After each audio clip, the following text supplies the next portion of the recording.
Okay, today we are playing a Scrim game on Nepal, and our heroes for today's game are the boys in blue. So let's look at the teams before we start. The boys in blue, they've elected to go for goats, which is extremely exciting.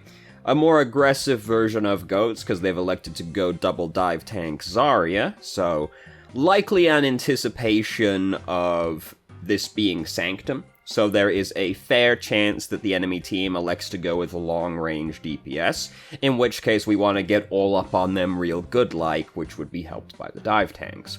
The Red Menace, however, has elected to go with a triple DPS Torbjorn bunker with solo heal Mercy, which is certainly an interesting combination. You'd think that if they were going to go with the solo heal Mercy bunker, they'd at least go with the Bastion variant, because you might as well go all in at that point, right? But no, they elect to go with Torbjorn. Very interesting choice.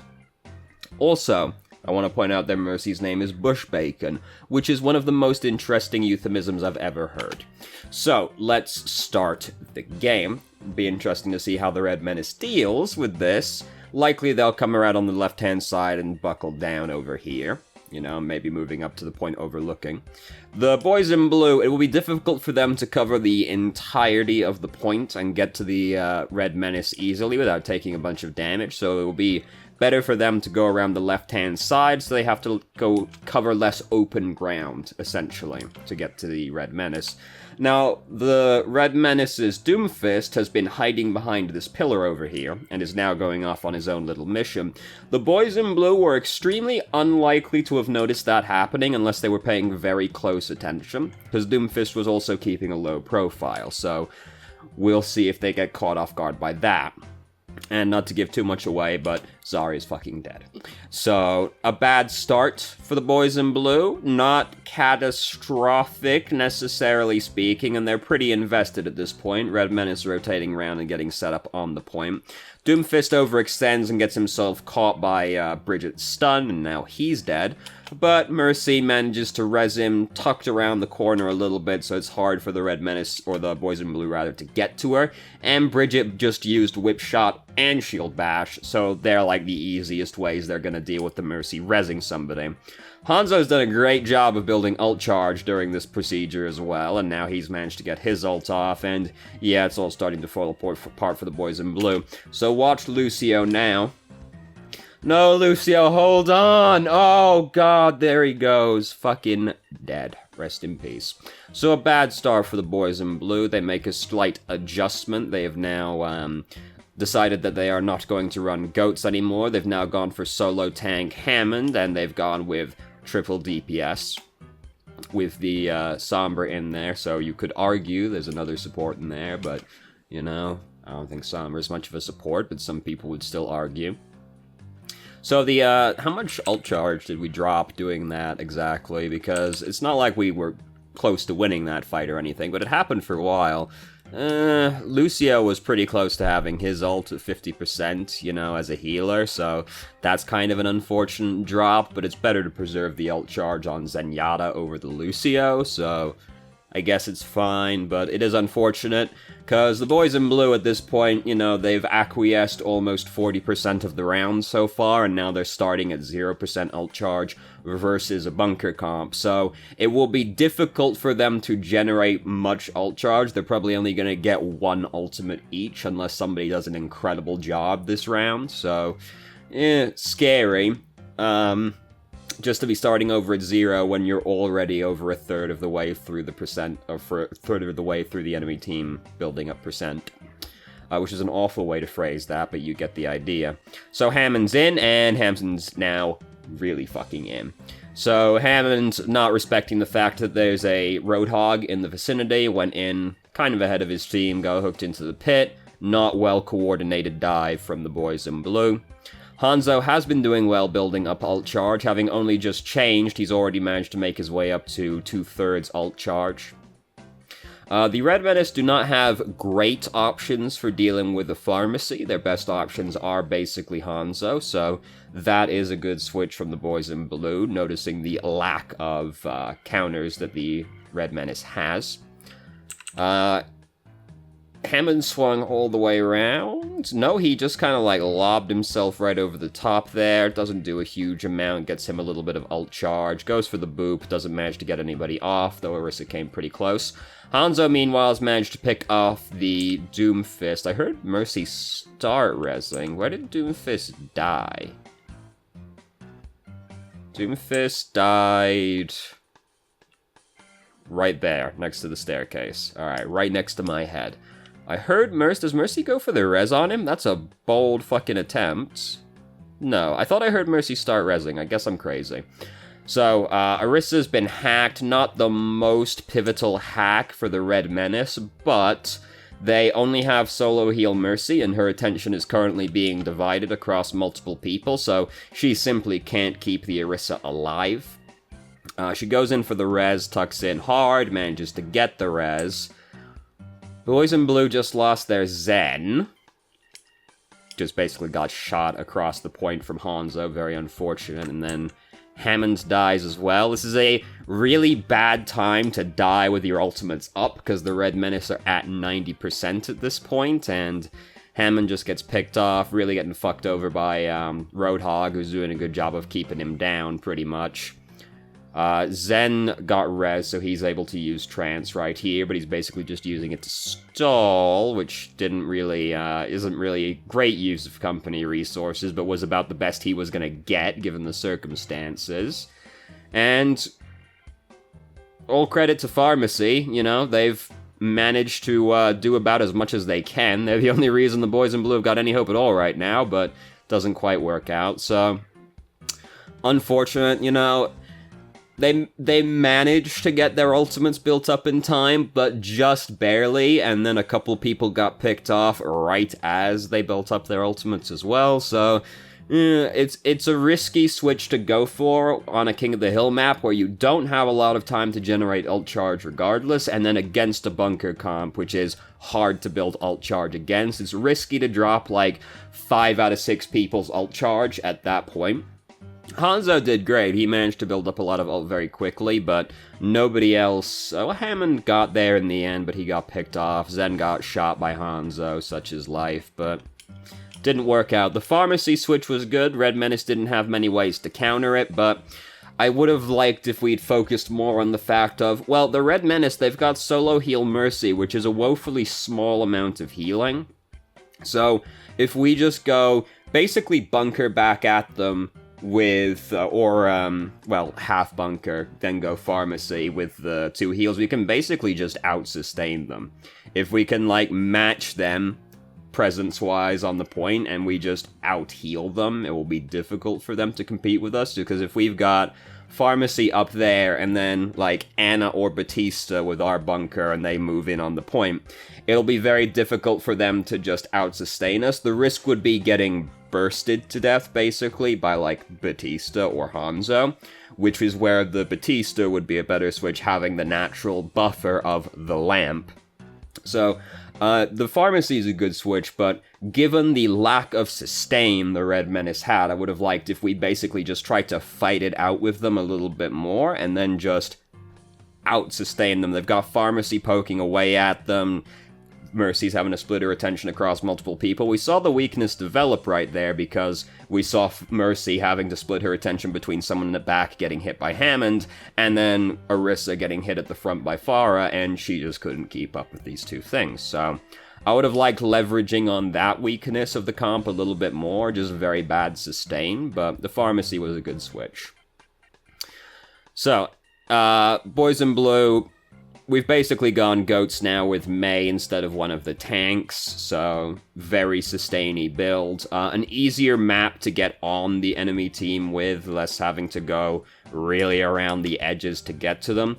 The Red Menace have elected to go with double sniper, so that's scary for our Zenyatta, but not terribly scary for anyone else especially.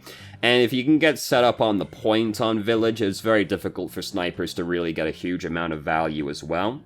But if the Red Menace gets set up on the point first, it's going to be a little difficult for us to muscle our way into the bunker. Fortunately, we've managed to get here in time that they haven't been able to set up. The snipers are having a lot of trouble getting value because we're goats, we're a very hardy team.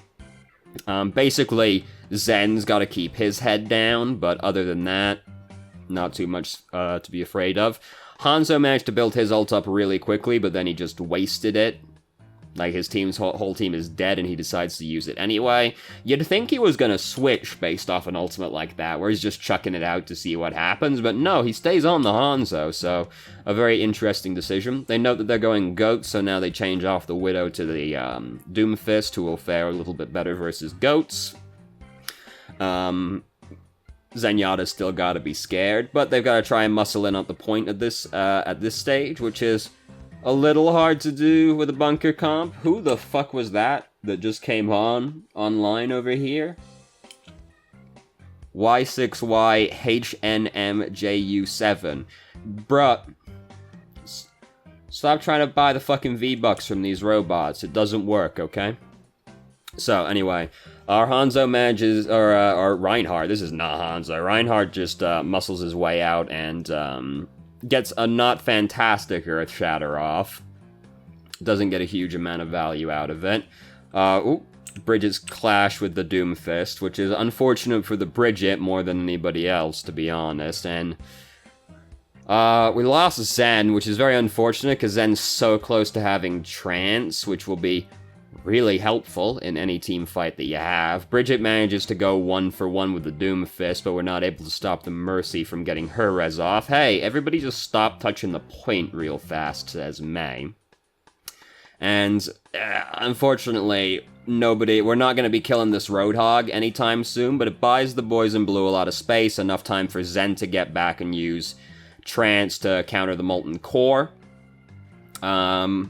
Zen not paying attention to where he's going to come out of Transcendence, though. I was watching him right here, like, this is a pretty scary place to come out of Transcendence, and indeed, my fears came to pass as he dies to the Molten Core right there.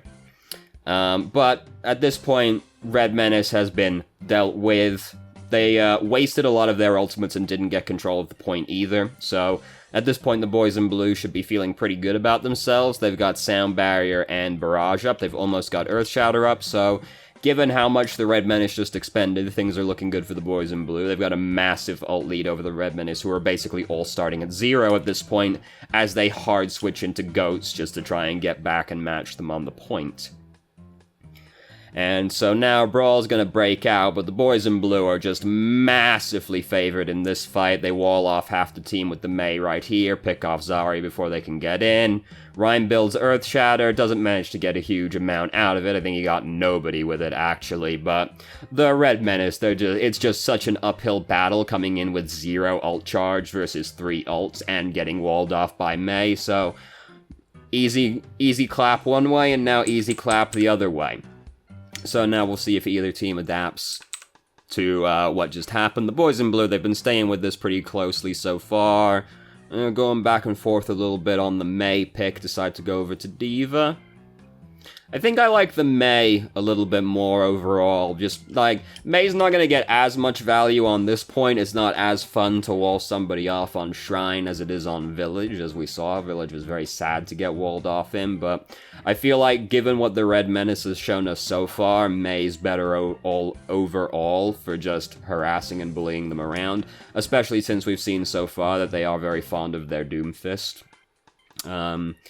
Just having more ways to fuck the Doomfist would be nice, but they decide not to go with the Doomfist this round, instead going for the same comp largely they've been doing already, but instead of the Doomfist is now playing Torbjorn, and the former Torbjorn's changed over to Mei, so it's gonna be real hard to get into this bunker with the Mei in there as well.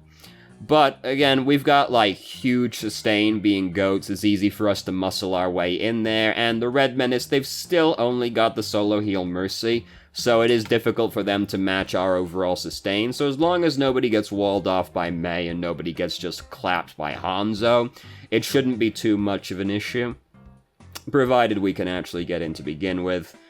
It should be difficult for them to actually kill anybody as long as nobody oversteps. So both teams get to the point, we start doing the back and forth, someone was off on the side over there, Reinhardt got walled off on the point, so he's dead, but do trade back for the Orisa. It will be very pivotal we do not let Mercy res this Orisa, because if they can res her, it'll be very bad for us, but it's difficult for Mercy to get up there to res because Orisa did die in the center of the point, so the Red Menace just elect to call the whole thing off and regroup. Zarya even managed to pick off the Hanzo right there before they were able to get away, so Hanzo's been staggered now, which is excellent for us. The Red Menace have come out of that fight with the ult lead. Mercy does manage to res the Hanzo, so tragically the stagger is negated. Now the Red Menace has to try and muscle their way into us. Difficult for them to do with a Torbjorn bunker. Not as hard as it would be if they were Bastion, but they do have to try and now get in. May's going for a hard... Let's start that one again. May's going for the hard troll strat of walling somebody off if they poke their face out, so hopefully the boys in blue are paying attention. Ooh, very scary from Reinhardt. I clenched a little bit, like, oh god, hopefully they're being careful. Reinhardt comes around that corner swinging his hammer. So, Zarya managed to get her ultimate in, the boys in blue collapse in, we killed Torb and, Roadhog almost immediately, so then fight's basically over. And we managed to do it only using one ultimate, which means we get to maintain our ult advantage over the Red Menace. The Red Menace are very close to having all of their ultimates at this point, and we managed to chase down a few extra kills as well. Hanzo elects to waste his ultimate here again, which is great news for us. Is Hanzo gonna change for that kind of maneuver? No, Roadhog's using his ultimate somewhere, because he's changing. Alright, so... And Torbjorn's dumping his ultimate as well. Interesting choice from the Red Menace, because there is close to zero chance they manage to build up these ultimates again. I'm not that bothered about Roadhog changing, dropping his ultimate, because Whole Hog isn't that big of a deal, but Molten Core is a pretty scary ultimate, especially to a tank-heavy team, given that it has the natural armor counter built into it, and just being generally a very scary ultimate, especially for a team like Goats, which is pretty much all close, like a very Deathball-esque play, usually, so just, like, scattering that in the enemy team would be very nice, so a risky play from the Red Menace, where they are unlikely to build ult charge in just 33%, and... You know, I guess it's not the end of the world to drop Roadhog, but I would have at least liked to have seen them kept the Molten Core, because that's pretty much all they've got to work with coming into this next fight. Now they're coming into this fight with 0 ultimates versus 5 ultimates. We saw how well this went for them when they only had 2 ultimates built up, so this is a far worse situation the Red Menace is trying to walk into at this point. So Reinhardt goes for the Earth Shatter, not the greatest in the world, but was definitely enough to kill off their momentum and then self-destruct in there as well. Managed to kill the Zarya, and now things are looking real bad for the Red Menace. It's going to be hard for them to march their way in here, and we still have all 3 support ultimates to use. Zarya is getting very close to having her ultimate, so the boys in blue just start moving out to try and muscle them away. The Red Menace is going for a split, though, so at least somebody's going to get in here to touch the point. Zarya's managed to build her ult. Great job, fucking Zarya. She didn't have a lot of ult charge coming into this, but she managed to build that one up pretty fucking fast for Zarya, and just like that, Red Menace gets clapped coming into that point. Who could have guessed? Very interesting choice they made to drop all their ults right there, where it's just, there's just no way.